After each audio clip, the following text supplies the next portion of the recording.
Welcome to a special episode of the IRONMAN Insider presented by Maurten. We're here with another special episode here race week at the IRONMAN World Championships in Nice. The pro panel and the pro press conference just happened, so we're going to catch some of these athletes as they roll out of the pro presser and some of the other athletes that weren't at the pro presser as they come in for the pro meeting. So we're going to get a little bit of insight on those athletes maybe that we didn't get to chat to in the podcast that you have seen already this week, and get some insights maybe from some of our elite media as far as what they think is going to happen come race week. Okay, our first guest after the pro presser, Rudy Von Berg. Dude, how do you like the pro presser? You get nervous for those, or you comfy? By now I've done quite a few. I remember when I was in my first few, maybe 6 years ago, I was quite nervous, or my first Bob Babbitt, I remember. Yeah. But now fairly relaxed. Just obviously maybe a little bit nervous sometimes, just talking in front of a room, but generally quite okay. Sweet. And how are the vibes this week? I know I talked to you a few days ago, but how's it gone since then? Quite relaxed. I've had a good week at home. 30-40 minutes from the race, so a bit out of the hustle and bustle of Nice. I've been training just mornings, so I've had every afternoon quite easy to relax. Awesome. So it's been nice. Awesome. People obviously know that you were podium in Kona last year, fourth place here 2 years ago. But sometimes people forget your history on this course, and obviously living here just 30-40 minutes away. But 2019, third place at the 70.3 World Championship. How big of a breakthrough was that for you here, and does that energy kind of move forward to you at the World Championship level? Yeah, 2019 was my first global podium, so that was definitely a big moment for me. And kind of the way the race unfolded was pretty special, leading onto at the end of the bike and onto the run, even though Alistair and Gustav took over pretty quickly. But and holding on for the podium was quite amazing. And as you said, it's been a whole build throughout the years in Nice for me, with my first full Ironman scheduled that I won here in 2022, and then 2023 being fourth for the World Championship, and then third in Kona last year. So yeah, it's a whole build, and you could say, and I've thought about this many times this year, that it's just been the perfect up and up and up for even better than third maybe, this year. So I'm hoping on that, but as I said, I wouldn't say I'm really one of the top favorites, but I'm in the conversation. So on a really great day, why not something exceptional? Well, you've showed your consistency, and I think why I bring up the 70.3 Worlds is you're so comfortable in the technical aspects of this course, and obviously you know so much of this course that you have all the tools to be able to get that second or that first place, right? I'd say generally yes, but I'll also have to produce, my best run ever. Yeah. So obviously I haven't been injured. I've been preparing year after year to improve my run, but I will have to have my best run ever, and after a crushing bike as well. So I think nothing's impossible. I'm well prepared, and I was third last year. Yeah. So I'll say why not. Yeah, right on. So we've seen last year and 2 years ago here, the podium or top four is kind of the same, right? It's Magnus, Patrick, you, and then Sam. Sam didn't produce at the end last year. Do you see those 3-4 names still being in the fight for those top 3-4 positions this year? I think definitely those 3-4 names are going to be in the conversation, for a top 5. But then you have to add Gustav and Christian, potentially Casper as well.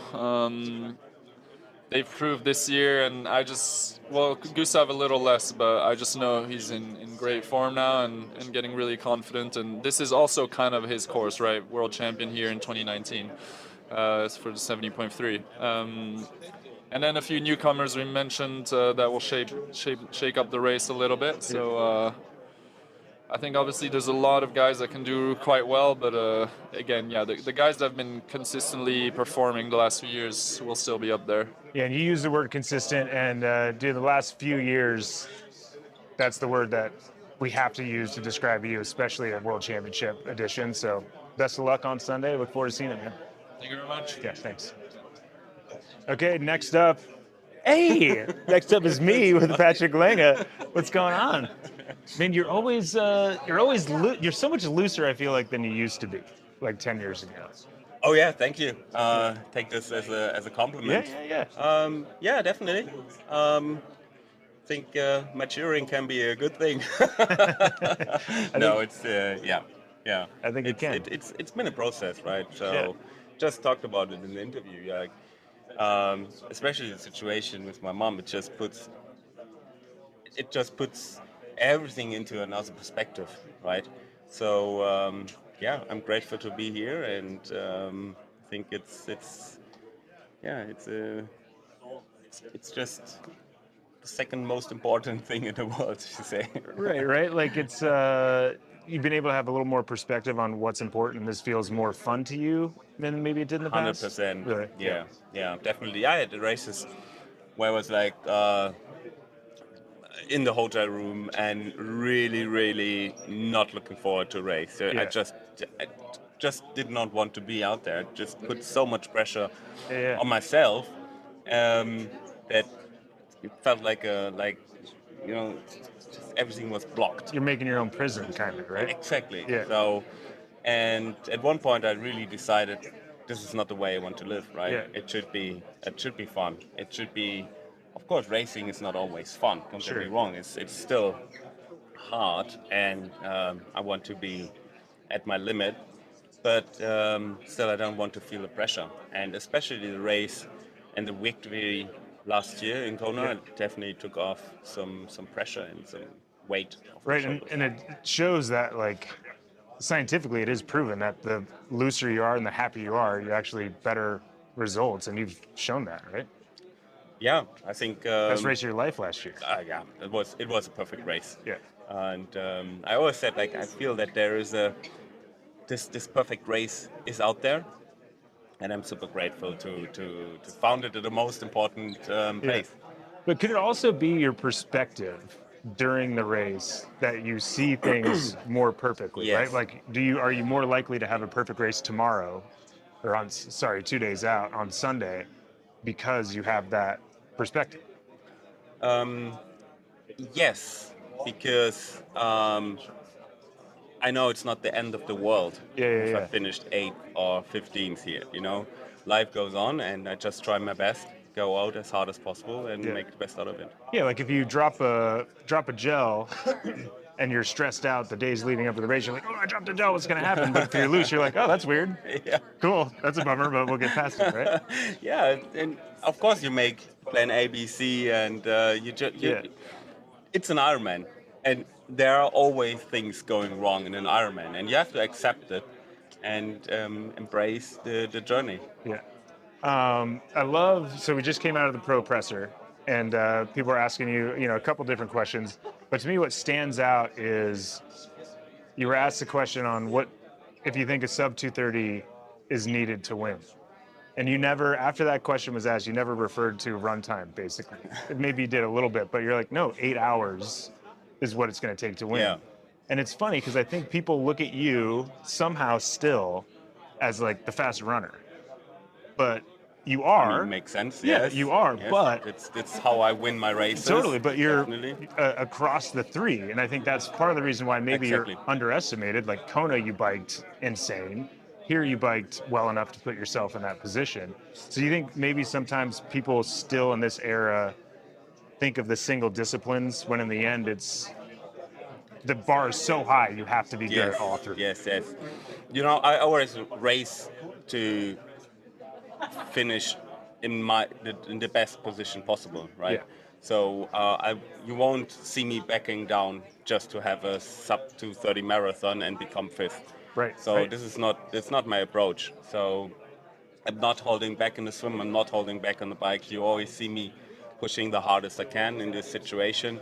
And I think this it also makes me proud that I go out and I really don't race for numbers and race for times. And I always want to win the race. Right. And winning the race on Sunday, you know this. Every World Championship is the best field we've ever had. Yeah. Right. Yeah. And obviously, people are saying this is the best field we've ever had. I will say, whether or not that's true or not, is it seems like the field with the most different types of athletes here that are of a high level, right? Like you've got yourself, won a few Ironman World Championships. You've got Olympic gold medalists, a bunch of Olympians. The dynamics. I'm expecting dynamics to be different than we've seen before. Do you see that at all, or do you think it's in the end it's always an Ironman? It always kind of pans out how it is. I really think the first 2, 3, 4 hours will be super fast. Yeah. And I think this definitely changed. And I'm racing professional in Ironman almost to 10 years now. Yeah. And definitely I felt the dynamics of the race changed in those 10 years. In 2016, of course, we swam fast the first 400 meters. Right. But the settling in Ironman race pace was just much quicker. Yeah. And you tried to be more of the diesel engine, and we didn't take that 150, 160 grams of carbohydrates an hour. So we really go with 40, 50 grams an hour and just kept it steady. Yeah. And this definitely changed. Like now you have to be a turbo engine. You have to go with all the peaks. The normalized power is so much higher. Yeah. And the surges that we didn't train for surges 10 years ago, right? No. So now you have to be prepared for that. And especially on this course here in Nice, the first really sharp hill, it's gonna be, I think we will go up with 450 Crazy. watts, for 5 minutes or something. So Crazy, and you have to adapt a little bit, yeah. Yeah. No, it's crazy to see. And in the end, though, do you think, all that being said, strongest athlete still wins at the end of the day? 100%. Yeah. I'm 100% the strongest athlete will win, yeah. Yeah. But also not only the strongest athlete from a body perspective, Yeah. but the strongest athlete mentally. Yeah. Because especially in this race here, it's longer. It's just half an hour longer than a normal Ironman. So you got to hang in there for as long as possible and keep believing until the finish line. Well, we know that, right now you say that and I picture what you look like on the run. And we know you hang in there, and hanging in there is an understatement when we get to the back half of the run with you, and looking forward to watching it on Sunday. Thanks, man. I'm looking forward for having a great day again. Awesome. Sweet. Thanks, man. Thanks. Okay, we're here with Jason West, here at first Ironman World Championship. Yeah, first one. How's it feeling? Yeah, it feels good. Wasn't necessarily planning on being here, so it's all a bonus. Sweet. Was we were kind of just hoping to do Placid and get your feet wet in the distance? Yeah, honestly, I didn't even know if I was going to do that. Really? I was had a few months in the middle of the year to kind of just explore some things, and I was like, I'll try it out. Yeah. Yeah, I didn't feel like I had a good day, but I was good enough to get here, so figured why not. And you were rolling on that run. Yeah, until I wasn't.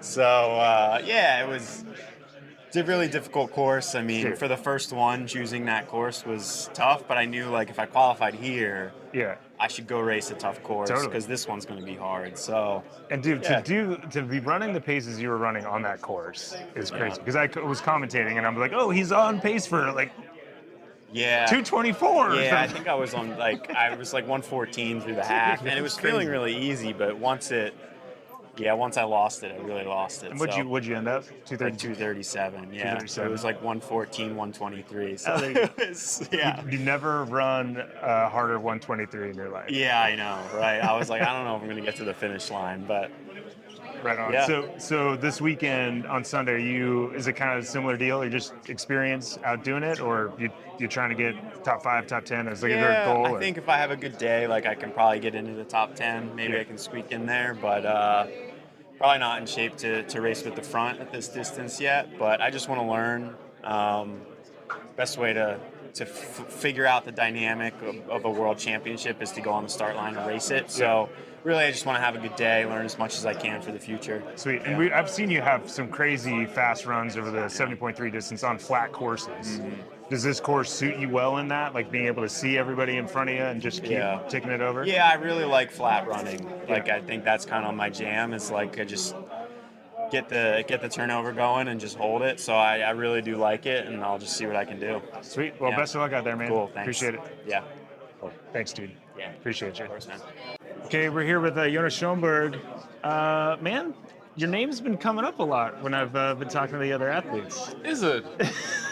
You don't believe me, do No, you? God. No, for sure. Yeah, new guy on the scene for those that haven't been watching this year, but I was lucky enough to commentate your first Ironman in South Africa this year. Yeah. And I heard, they told us that you were just doing it for fun. Just a training day. And you just went out there for it, man. Yeah, I just, my sister's living there, so I was there for a training camp, and I joined. I was putting my name on the start list, and then had some fun on the day. Did you think a week out from South Africa that this would be where you'd be and your season would go how it's gone? And now you're an Ironman distance athlete? No, I was just going with the flow. Yeah, cool. So then I was like, okay, going for the Pro Series, put my name on Frankfurt, and then happened with my handlebars came off, and then I raced the Roth, and now I'm here on the start list, first Worlds, and keen to give it a go. Yeah, and I imagine you're going to race the same way here, yeah? I would be stupid to change my tactics on this course. I believe so. And no, I'm not kidding. Like, I did a bunch of pre-race interviews with everybody, and they're like, Jonas Schomburg, he's the guy. He's the dark horse. Even Sam just said it at the pro press conference. But it's that aggressive racing style that people are talking about you, and I agree, of being someone that's going to kind of change the dynamic. And if anybody wants to, like, settle in, you're going to... No hiding on this course, eh? Like, my text is going from the gun, and I think with the strength of my swim, and there are some other guys like Jamie and Maurten, we would try to push and Sam, we would try to push it, and then we see how it goes. Yeah, I mean, that's kind of the talk, right? Is you think you can get 4 or 5, maybe add Maurten in there away from the main group on the swim? Yeah, definitely. There are some good swimmers. I hope I don't have to do all the work on the swim, so I can stay sitting there and waiting for the transition and then going. You got to talk to Jamie. Jamie's going to take some polls, right? 100%. He's got to, right? But really, man, we're all super excited to see what you can do, and don't change that energy. Like, the reason why you're doing what you're doing is because you're like, let's see what happens. Yeah, just having some fun and going for it. Love it, man. Awesome. Good luck on Sunday. Thank you. Okay, we're here with Joe Skipper. Joe, I commentated with you this year, so I don't know whether or not I should be asking you your preview on the race or your race. Yeah, no, good point. It's been training's been going really well. But the thing what I've struggled with over the last 18 months is kind of like getting a bit ill before races, a bit of sickness, stuff like that, and it's been very inconsistent. But I did do a 70.3 last week, felt really good, didn't kind of go that hard, like took the run easy, but it was a great confidence boost, had probably my best ever swim in my career. Really? Yeah, I was only 90 seconds down for the first out of the water and was in between the front pack and the chase pack, so I had to do it all myself as well. So it wasn't like I got lucky with the pack, it was like, it was just a TT swim for me. So if I can do that and ride like I did on Sunday, then I hope to be up there after the bike, and then I think in an Ironman it's kind of like a bit of a lottery as to whether or not you have your run legs, in the first K or two, whether or not it's going to be your day or whether or not it's going to be a slog. Right, and if you're on one of your days, it seems like this course where you get to look at everybody that many times as you're chasing is a good course for you. I think so, and the thing what's good for me this year is there's a lot of us who are strong cyclists that aren't the best swimmers. So we could form, normally when you do, say, like a race like Kona or something in the past when I've been there, a lot of the strong cyclists have been half decent in the water. Yeah. So the strong cyclists can get isolated, whereas I feel like in this race, there will be a few of us that will be able to work together as well. So hopefully we can form a little group and we can start picking people off. That would be great. And then, and then a lot of the time when it's a hard bike, some of the guys that aren't the best cyclists really struggle on the run. And in this course, there's not really any free rides, is there? On the hills, you have to push the power. You can't get pulled along. So, it's a very honest course. Well, sweet. Honest course for an honest racer. Good luck out there on Sunday, man. Cheers, Matt. Thanks very much. Okay, the pro meeting's about to start, and we only have 2 minutes, and I don't think Cam has ever had a 2-minute conversation in his life. Yeah, it might be better if I ask the questions and you do the talking. Otherwise, we could be here for a while. Possibly. We'll keep it quick. Man, I know you had a race here 2 years ago you wanted to improve upon. And last year we saw some really impressive improvement on the run. I was calling you Kipchoge out on the run course. Are you going to put it all together out here on Sunday? That's the plan. I've had a good year. I mean, I think the start of the year, when you're working on your weaknesses, which, I felt like the swim and the bike had become that for me. Yeah. You kind of compromise a bit somewhere else, and that was the first part of the year. But now I've had the summer to try to piece it all together, and I feel really good where I'm at with everything. So I'm excited for Sunday. Yeah, and to me, looking at the training you've done on the bike, to me that shows, oh man, his run's going to be dangerous because that resiliency that you're building up, right? That's the key. I mean, we're not trying to be the best runners in the world. We're trying to run fast after riding really hard, and not to mention, ideally around high 40 minutes of threshold in the water before that. So, it's I'm really excited for Sunday. This is a course that people feel should suit me. It's never really suited me. I've had my better results elsewhere. Yeah. But it's obviously the last chance we've got here is a World Championship, and I'm really looking forward to seeing where I'm at. Sweet. Well, I'm looking forward to seeing it too, man. Cheers. See you out there Sunday. Thanks. I appreciate it. Okay, I'd be remiss not to take advantage of having Craig Alexander here to chat a little bit about what exactly is going to happen on race day. Well, You got your crystal ball. I was going to say, let me break out my crystal ball. I don't know, after, mate, like you, I just sat through the press conference, and I think what struck me is all 8 gentlemen there look relaxed. They seem ready, fit. Yeah. There's no chit-chat about people being injured or under the weather, so I don't know. I think we say it each year that I heard Leon Chevalier say there's 15 guys who could win. I don't think there's that many. Yeah. But I think there legitimately is 4, maybe 5, and I definitely think there's some guys who have been hovering around that top 5 or just inside that top 5 who can step it right up as well. Right. And I think probably there's like 15 that could be in the hunt for a podium, right, yeah. on the day, Yeah. right? But I think you're right. So who are the 5 you think can win? Well, it's Christian Yeah. Blumenfeld, it's Sam Laidlow, Patrick Lange. Yeah. I think Magnus Ditlev. I don't think we've seen the best of him this year. Yeah. I think he's dangerous. And I've just got I said it in Frankfurt, but I just got a feeling Gustav's inching back towards his 2022 form. Yeah. And, I feel it's not like he's flying under the radar, but he's not the big favourite he was 3 years ago. So I think he may escape some of the race dynamics and hit that marathon run. And I think he can run well under 240 here. Yeah, and I think what to me stood out the most for all the interviews that I did was Gustav. And in the last 2 years, when I interviewed him before a race, I felt like I wanted to give him a hug. Yeah. Because he was like, you could tell he did not think he was a good athlete. And he verbalized that. A few days ago, he said, I can win this race, and I'm going to win this race, right? Like, that's a very different Gustav than we've seen. And I think even his competitors are stoked to see that, right? Yeah, I mean, he's good for the sport. He's great entertainment. He gives a hot take. But just on the race course, when he's at his best, he's consistent. We saw him win his first world title on this course in 2019, 70.3 worlds. On a road bike. And I actually had breakfast with him yesterday morning, and he still says that's his favourite triathlon memory. So of all the things he's accomplished, I think, so he's got great feelings coming back to this course and this place.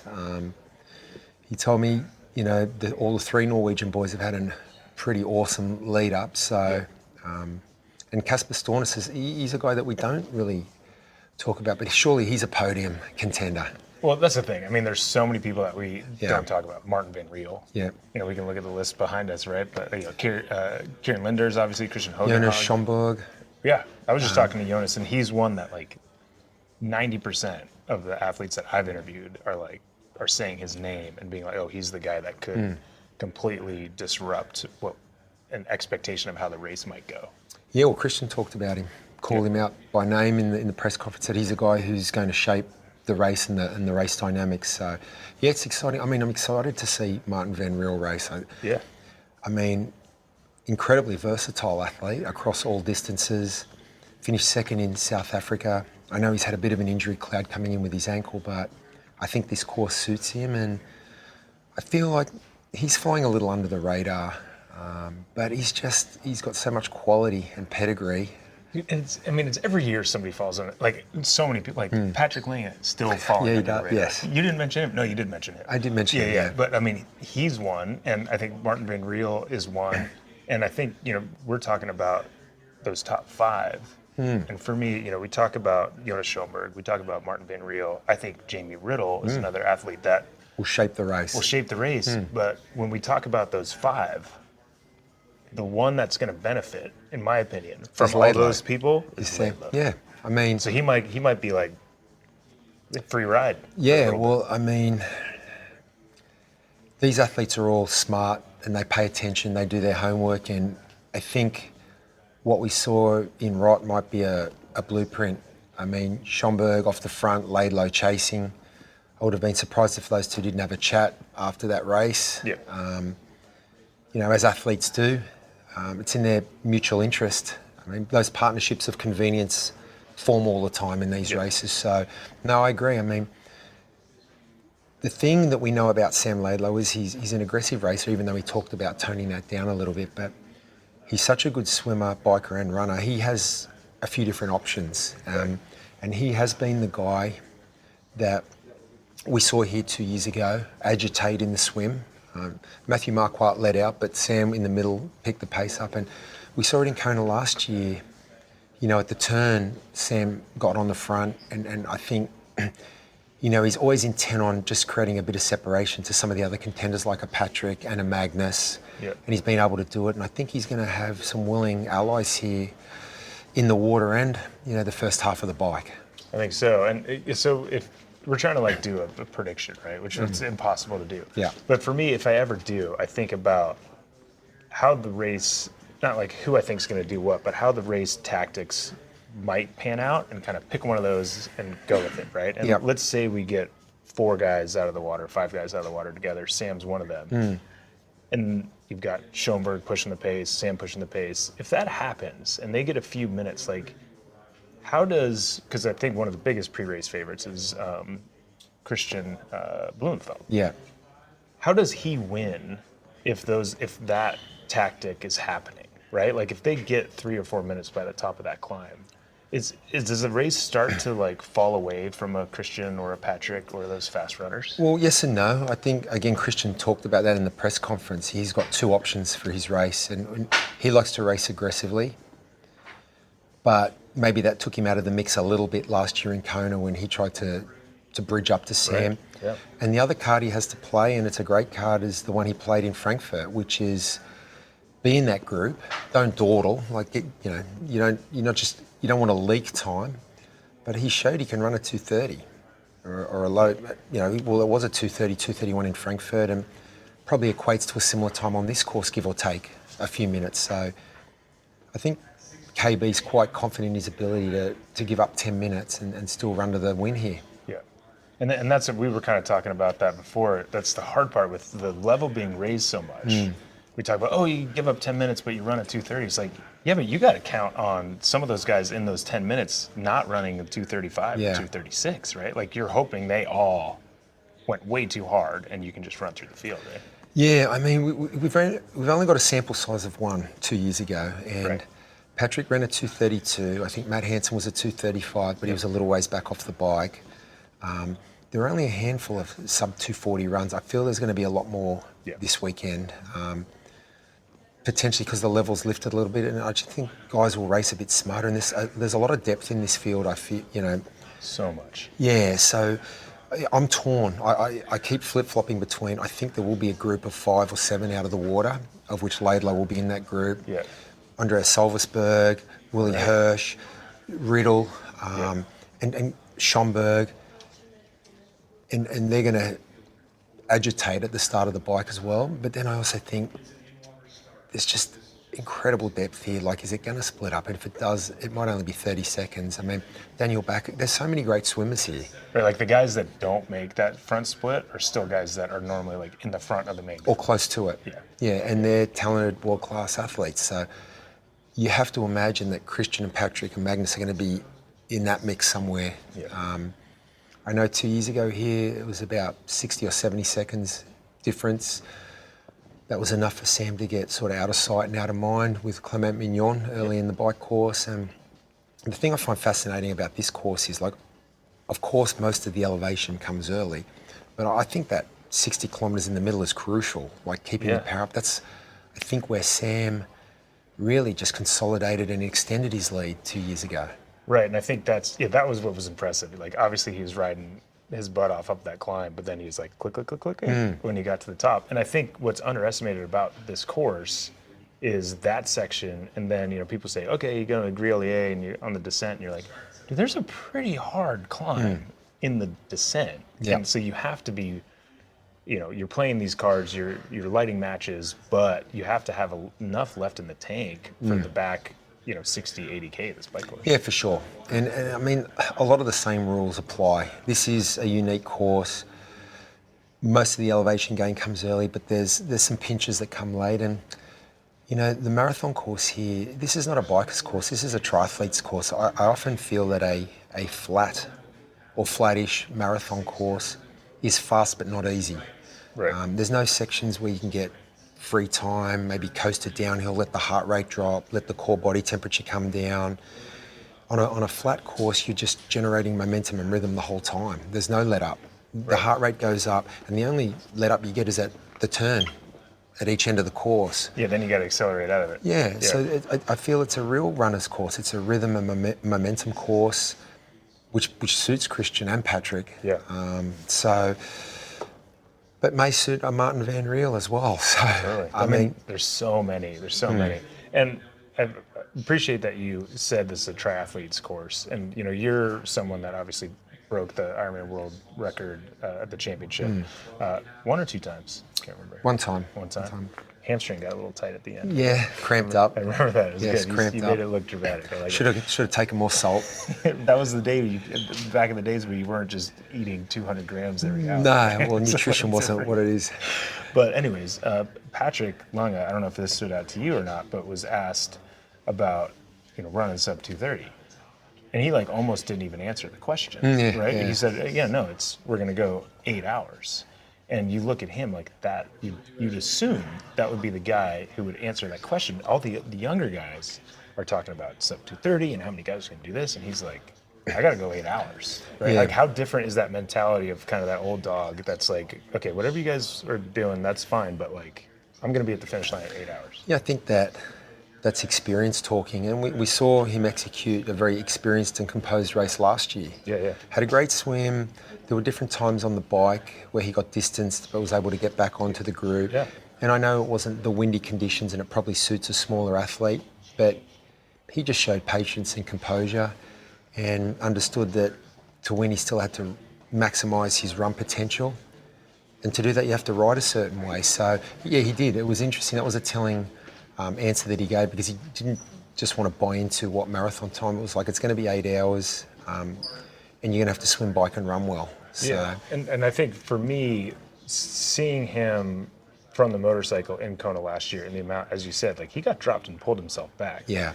His performance on the bike in Kona made me more confident that he could win on this course, because he has the ability to go over that threshold. I think this course, I don't want to say it suits him more than Kona, but it suits him. I mean, he's a lighter guy going up those climbs, and he's great on the descents as well.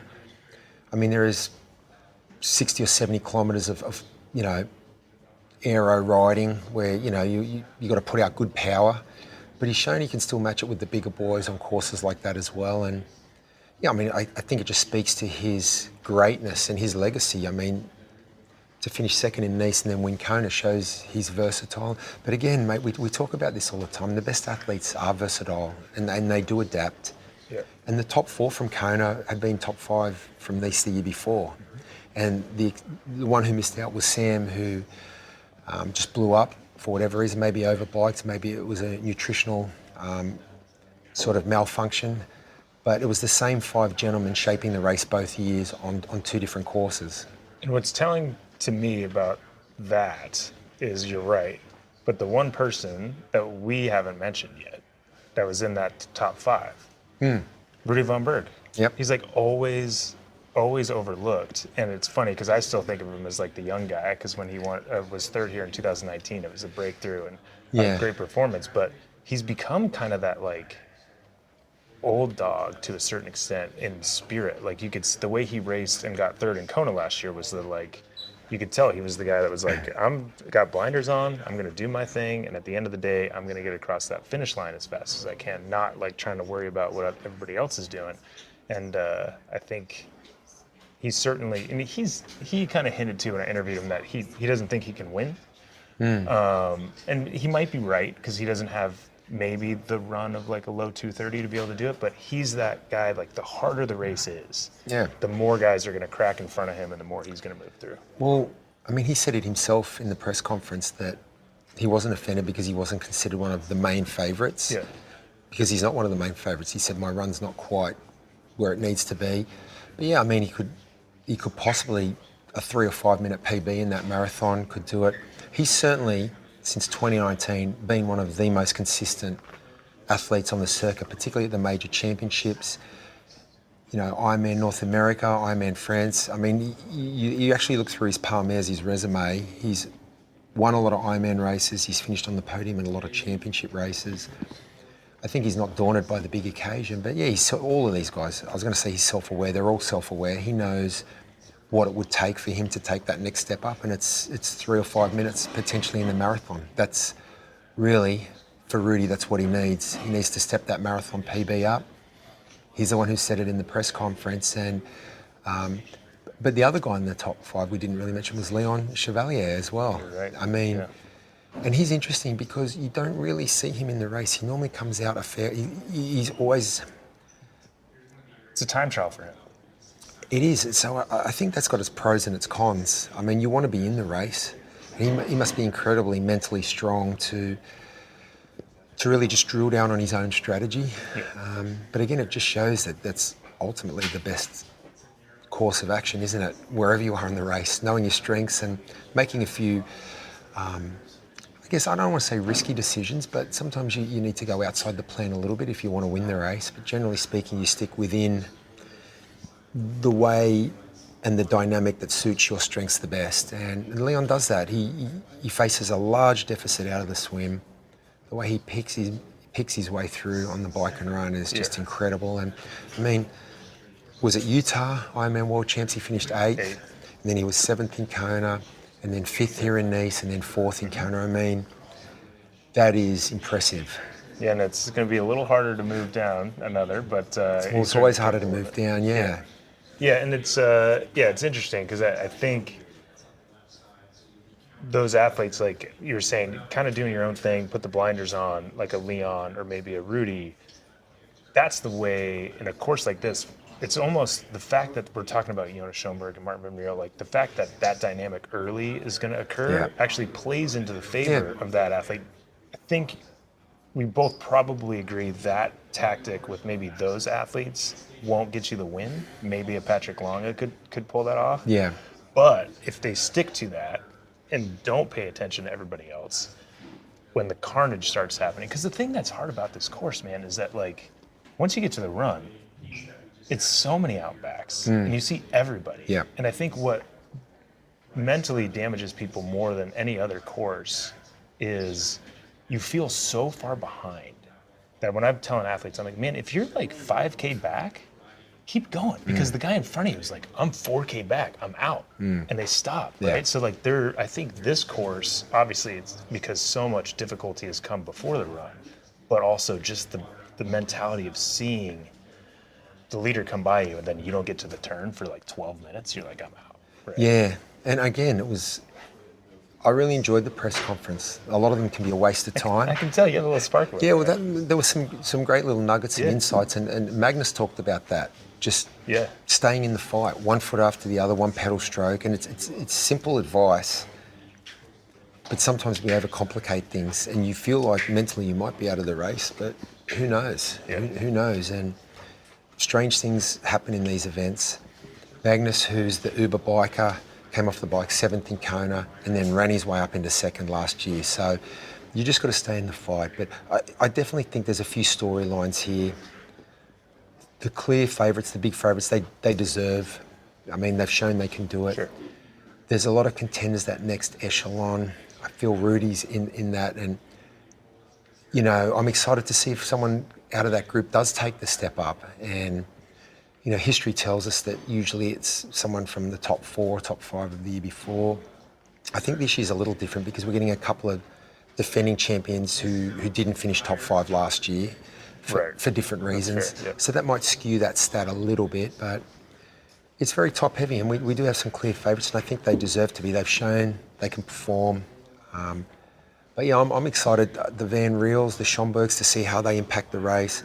Someone like Rudy Von Berg, he's got to feel at home on this course. He grew up not far from here. He knows the roads inside and out. So, but it would take him to break new ground in that marathon to do it. Yeah, no, totally. And I appreciate what you say. It's like probably those 5 guys have that chance to win. But to me, what makes this race exciting is, and we've seen it a lot, you get a random or an athlete you never expected that gets second. Yeah. Every couple years, Yeah. right?